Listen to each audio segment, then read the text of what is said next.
ओम शांति। 27 सितंबर 2024 के ईश्वरीय महावाक्य। पहले सुनते हैं मुरली के मुख्य पॉइंट्स। बाबा ने कहा, यहाँ तुम जब भी योग में बैठते हो तो एक दूसरे से दूरी बनाकर बैठना चाहिए। अंग से अंग भी टच न हो, क्योंकि हर एक की अवस्था में रात दिन का फर्क है। जो याद नहीं करते वह ठहरे तमो प्रधान पाप आत्मा, जो याद करेंगे वह हुए सतो प्रधान पुण्य आत्मा। बाबा ने कहा, मैं प्रतिज्ञा करता हूँ, अगर तुम याद में रहेंगे तो मैं तुमको पापों से मुक्त कर दूंगा। बाप और सुखधाम को याद करते रहो, याद में रहने वाले ही स्वर्ग के मालिक बनेंगे। तुम सिर्फ शांति धाम को भी याद करो तो पूरा चक्र बुद्धि में आ जाएगा। चलते चलते कई बच्चों को माया के ऐसे तूफान आते हैं जो हैरान हो जाते हैं। माया बिल्कुल बेसमझ बना देती है। इसलिए बाप कहते हैं, बच्चे खबरदार रहना, बड़ी मंजिल है ना। अब तुम्हें 5 विकारों को जीतने के लिए खूब पुरुषार्थ करना है। लास्ट में बाबा ने कहा, युद्ध के मैदान में जो महारथी व पहलवान होते हैं, माया उनकी ही परीक्षा लेती है। जितना जास्ती पहलवान उतना जास्ती माया के तूफान आते हैं। परंतु कोई कोई ऐसे देह अभिमानी होते हैं जो बाबा को सच नहीं बतलाते। रूहानी सर्जन को तो सब सच बताना चाहिए ना। अब सुनते हैं महावाक्यों को विस्तार से। बाबा ने कहा, मीठे बच्चे, याद की मेहनत तुम सबको करनी है। तुम अपने को आत्मा समझ मुझ बाप को याद करो तो मैं तुम्हें सब पापों से मुक्त कर दूंगा। प्रश्न, सर्व की सद्गति का स्थान कौन सा है जिसके महत्व का सारी दुनिया को पता चलेगा? उत्तर, आबू भूमि है सबकी सद्गति का स्थान। तुम ब्रह्मा कुमारीज के सामने ब्रैकेट में लिख सकते हो, यह सर्वोत्तम तीर्थ स्थान है। सारी दुनिया की सद्गति यहाँ से होनी है। सर्व का सद्गति दाता बाप और आदम ब्रह्मा यहाँ पर बैठकर सबकी सद्गति करते हैं। आदम अर्थात आदमी, वह देवता नहीं है, उसे भगवान भी नहीं कह सकते। ओम शांति, डबल ओम शांति, क्योंकि एक है बाप की, दूसरी है दादा की। दोनों की आत्मा है ना। वह है परम आत्मा, यह है आत्मा। वह भी लक्ष्य बतलाते हैं कि हम परम धाम के रहवासी हैं। दोनों ऐसे कहते हैं। बाप भी कहते हैं ओम शांति, यह भी कहते हैं ओम शांति। बच्चे भी कहते हैं ओम शांति, अर्थात हम आत्मा शांति धाम के निवासी हैं। यहाँ अलग अलग होकर बैठना है, अंग से अंग नहीं मिलना चाहिए, क्योंकि हर एक की अवस्था में योग में रात दिन का फर्क है। कोई बहुत अच्छा याद करते हैं, कोई बिल्कुल याद नहीं करते। तो जो बिल्कुल याद नहीं करते वह हैं पाप आत्मा, तमो प्रधान, और जो याद करते हैं वह हो गए पुण्य आत्मा, सतो प्रधान। बहुत फर्क हो गया ना। घर में भल इकट्ठे रहते हैं परंतु फर्क तो पड़ता है ना। इसलिए ही तो भागवत में आसुरी नाम गाए हुए हैं। इस समय की ही बात है। बाप बैठ बच्चों को समझाते हैं, यह हैं ईश्वरीय चरित्र जो भक्ति मार्ग में गाते हैं। सतयुग में तो कुछ भी याद नहीं रहेगा, सब भूल जाएंगे।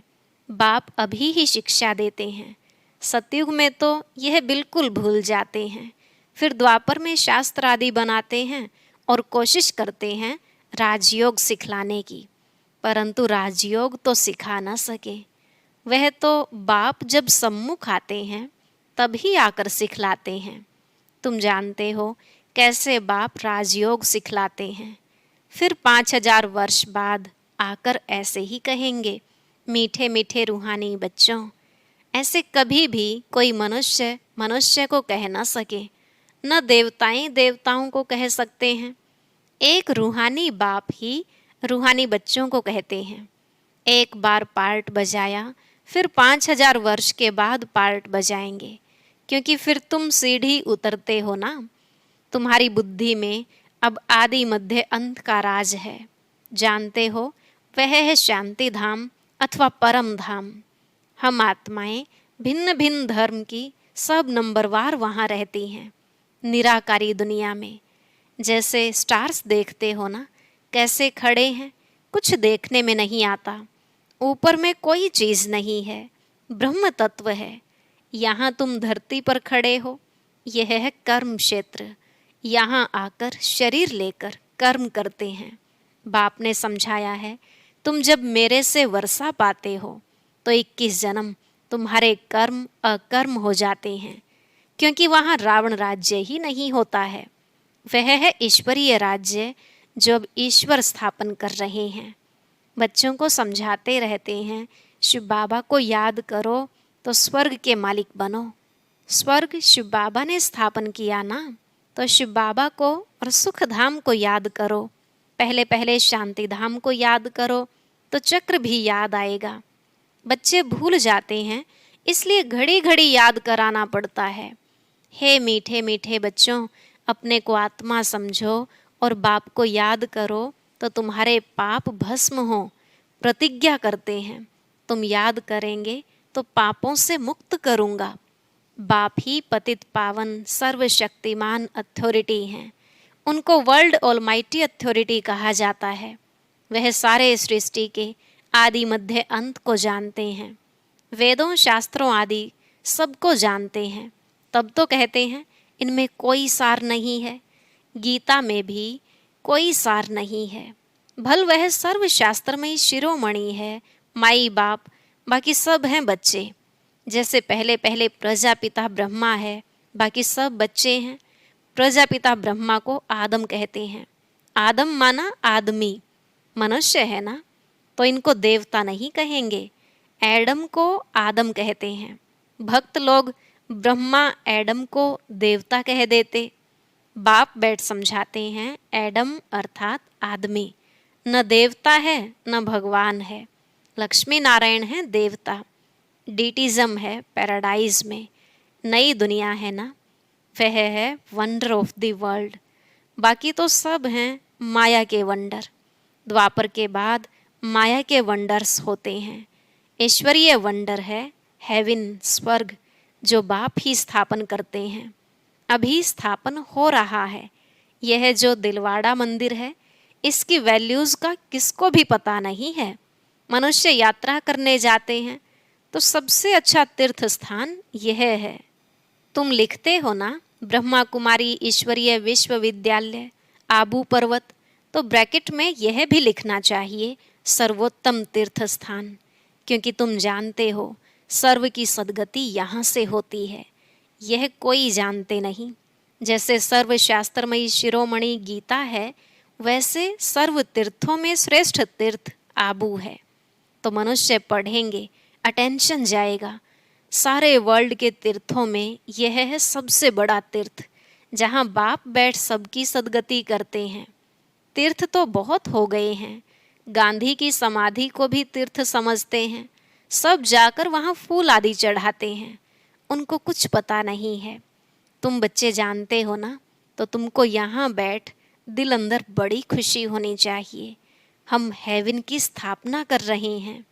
अब बाप कहते हैं, अपने को आत्मा समझ, मुझे याद करो।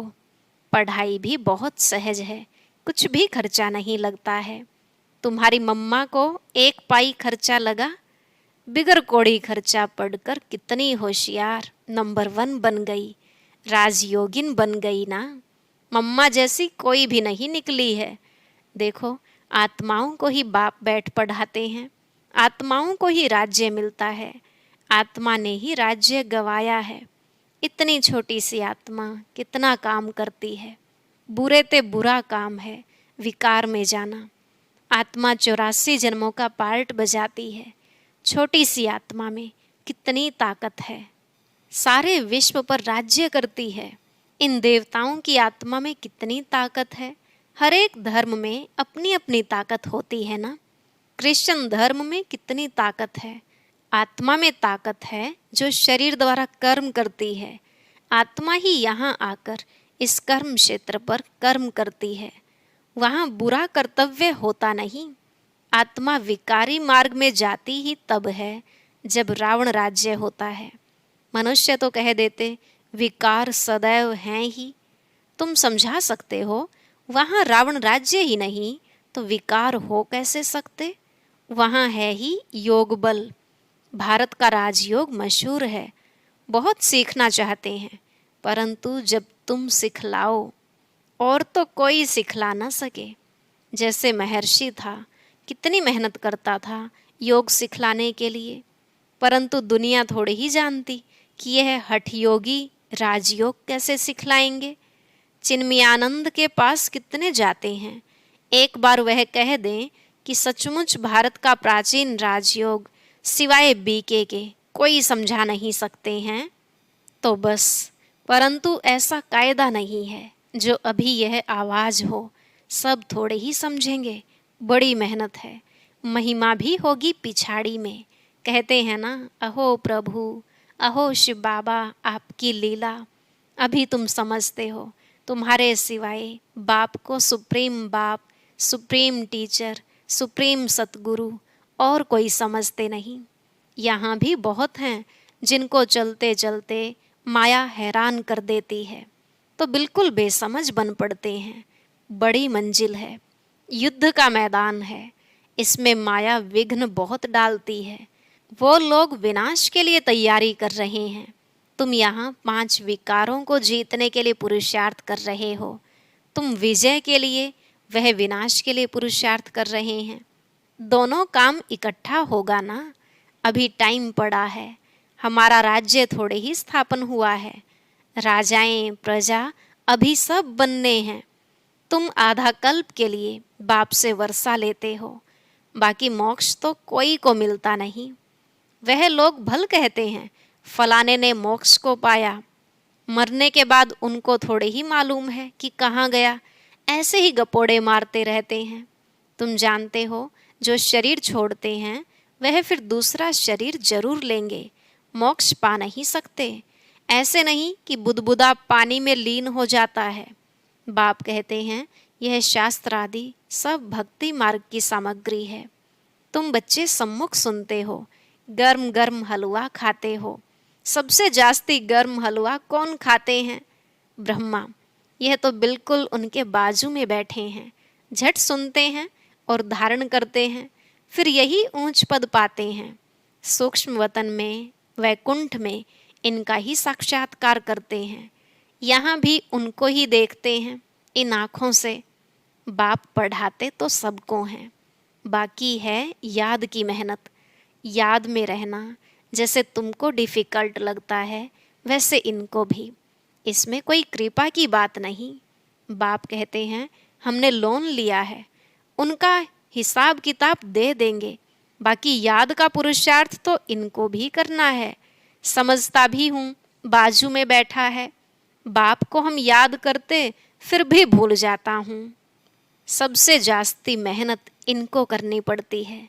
युद्ध के मैदान में जो महारथी पहलवान होते हैं, जैसे हनुमान का मिसाल है, तो उनकी ही माया ने परीक्षा ली, क्योंकि वह महावीर था।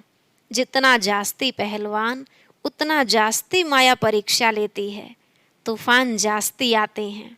बच्चे लिखते हैं बाबा हमको यह होता है। बाबा कहते हैं यह तो सब कुछ होगा। बाबा रोज समझाते हैं खबरदार रहना। लिखते हैं बाबा माया बहुत तूफान लाती है। कोई कोई देह अभिमानी होते हैं तो बाबा को बतलाते नहीं हैं। तुम अभी बहुत अक्लमंद बनते हो। आत्मा पवित्र होने से फिर शरीर भी पवित्र मिलता है। आत्मा कितना चमत्कारी हो जाती है। पहले तो गरीब ही उठाते हैं। बाप भी गरीब निवास गाया हुआ है, बाकी तो वो लोग देरी से आएंगे। तुम समझते हो जब तक भाई बहन नहीं बने हैं तो भाई भाई कैसे बनेंगे? प्रजापिता ब्रह्मा की संतान तो भाई बहन ठहरे ना। फिर बाप समझाते हैं भाई भाई समझो, यह है पिछाड़ी का संबंध। फिर ऊपर भी भाइयों से जाकर मिलेंगे। फिर सतयुग में नया संबंध शुरू होगा। वहाँ पर साला चाचा मामा आदि बहुत संबंध नहीं होते। संबंध बहुत हल्का होता है, फिर बढ़ता जाता है। अब तो बाप कहते हैं भाई बहन भी नहीं, भाई भाई समझना है, नाम रूप से भी निकल जाना है। बाप भाइयों को ही पढ़ाते हैं। प्रजापिता ब्रह्मा है, तब भाई बहन है ना। श्री कृष्ण तो खुद ही बच्चा है, वह कैसे भाई भाई बनाएंगे। गीता में भी यह बातें नहीं हैं। यह है बिल्कुल न्यारा ज्ञान। ड्रामा में सब नूंद है। 1 सेकंड का पार्ट न मिले दूसरे सेकंड से। कितने मास, कितने घंटे, कितने दिन पास होने हैं, फिर 5000 वर्ष के बाद ऐसे ही पास होंगे। कम बुद्धि वाले तो इतनी धारणा कर ना सके। इसलिए बाप कहते हैं यह तो बहुत सहज है, अपने को आत्मा समझो, बेहद के बाप को याद करो, पुरानी दुनिया का विनाश भी होना है। बाप कहते हैं मैं आता ही तब हूँ जबकि संगम है। तुम ही देवी देवता थे, यह जानते हो। जब इनका राज्य था तब और कोई धर्म नहीं था। अभी तो इन्हों का राज्य है नहीं। अच्छा, मीठे मीठे सिकिलधे बच्चों प्रति माता पिता बाप दादा का याद प्यार और गुड मॉर्निंग। रूहानी बाप की रूहानी बच्चों को नमस्ते। रूहानी बच्चों की रूहानी बाप दादा को नमस्ते नमस्ते, गुड मॉर्निंग, शुक्रिया बाबा, शुक्रिया। धारणा के लिए मुख्य सार। पहला पॉइंट, अब पिछाड़ी का समय है, वापस घर चलना है। इसलिए अपनी बुद्धि नाम रूप से निकाल देनी है। हम आत्मा भाई भाई हैं, यह अभ्यास करना है। देह अभिमान में नहीं आना है। दूसरा, हरेक की अवस्था और योग में रात दिन का फर्क है, इसलिए अलग अलग होकर बैठना है। अंग अंग से न लगे। पुण्य आत्मा बनने के लिए याद की मेहनत करनी है। आज का वरदान, बाप के प्यार में अपनी मूल कमजोरी कुर्बान करने वाले ज्ञानी तू आत्मा भव। बाप के प्यार में अपनी मूल कमजोरी कुर्बान करने वाले ज्ञानी तू आत्मा भव। बाबा ने कहा बाप दादा देखते हैं अभी तक 5 ही विकारों के व्यर्थ संकल्प मेजॉरिटी के चलते हैं। ज्ञानी आत्माओं में भी कभी कभी अपने गुण व विशेषता का अभिमान आ जाता है। हरेक अपनी मूल कमजोरी व मूल संस्कार को जानता भी है। उस कमजोरी को बाप के प्यार में कुर्बान कर देना, यही प्यार का सबूत है। स्नेही व ज्ञानी तू आत्माएं बाप के प्यार में व्यर्थ संकल्पों को भी न्यौछावर कर देती हैं। स्लोगन, स्वमान की सीट पर स्थित रहे, सर्व को सम्मान देने वाले माननीय आत्मा बनो। स्वमान की सीट पर स्थित रहे, सर्व को सम्मान देने वाले माननीय आत्मा बनो। ओम शांति। बाबा का बच्चों से तो स्नेह है ही, लेकिन एक और चीज़ से बाबा का अति स्नेह है। वह क्या है, जानने के लिए सुनते हैं आज का अव्यक्त ज्ञान मोती।